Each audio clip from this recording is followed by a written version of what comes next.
Hi, my name is Riley Allen. This is my review of Season 2, Episode 22 of Scooby-Doo Mystery Incorporated, titled Nightmare in Red.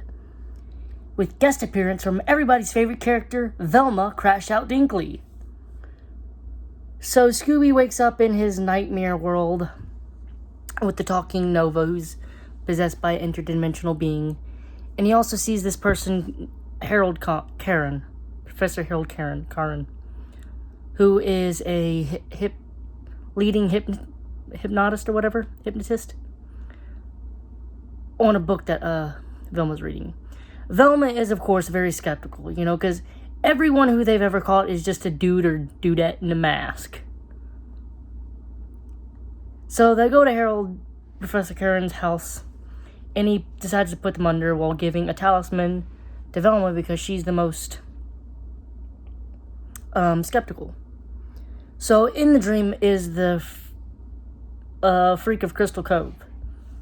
So they get there and they see all these people, and they assume they got him because the freak of Crystal Cove was Mayor Jones. So Fred gets there, touches him, and unfreezes him, and Mayor Fred Jones realizes that all the people here are their better selves, and that their better selves are trapped in this in-between room due to being in contact to the planispheric disk, which I guess which explains perfectly why all the previous mystery groups went to shit, became villains and such, or why everybody who's connected to it kind of becomes a villain or whatever. And kind of makes it seem like that if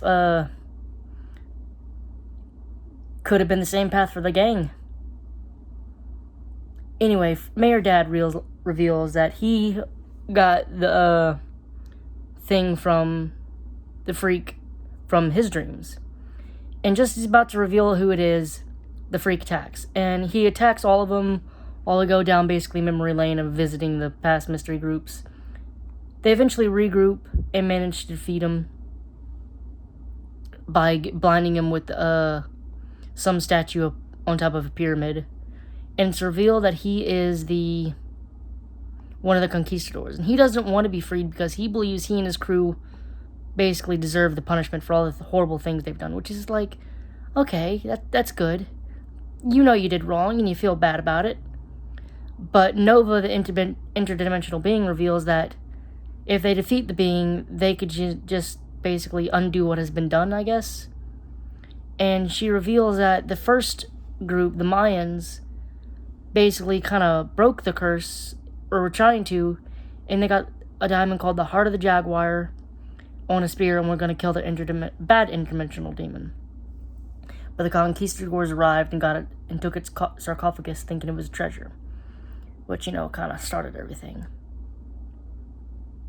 They give the talisman to the trapped Harold Karen, which basically makes him whole again.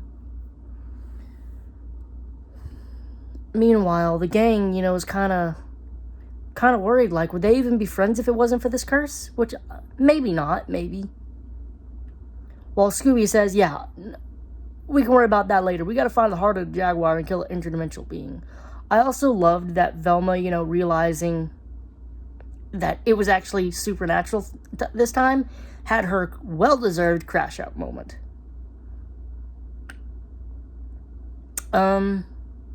Also, I just had a thought. Is the reason that Shaggy and Scooby are always the bait is because they're the fastest runners?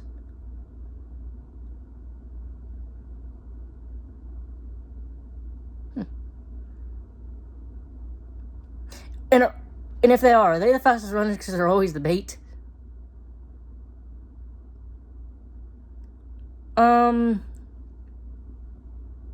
So I'm assuming next episode is just going to be them trying to find the Heart of the Jaguar. Yeah? That seems like what the whole episode's going to be. I really enjoyed this episode. I really enjoyed it because it ended with it actually being a supernatural thing, which is cool. As Velma said, it's never the supernatural. I'm going to give this episode a solid 10 out of 10. It's a 10 out of 10 for me. I don't think there was anything about this episode that I didn't like.